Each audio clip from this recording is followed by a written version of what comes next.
Time now for today's poll position. Sylvia?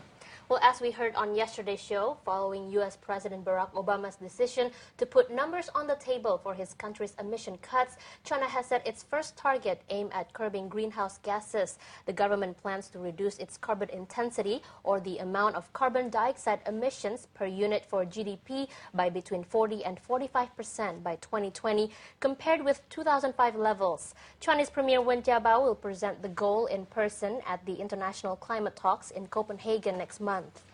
Well, the State Council's statement said that this will be a binding goal to be incorporated into China's mid- and long-term social and economic development plans.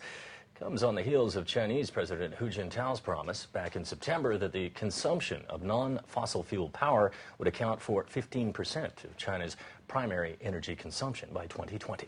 Well, China's website huanqiu.com asked 3 questions on this issue. Firstly, what do you think about China's emission cut targets? 47% of respondents said it goes too far and exceeds China's international responsibilities. 38% said it was just right and corresponds to those responsibilities, while 15% said China should do more and aim to cut emissions further.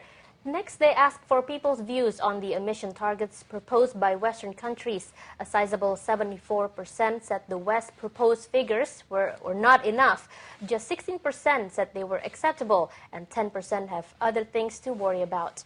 Now, the third and last question asked respondents if they'd be prepared to alter their behavior to help achieve China's proposed targets. An encouraging 84% said yes. Just 11% said no, and 5% weren't sure. And we will continue with BON News.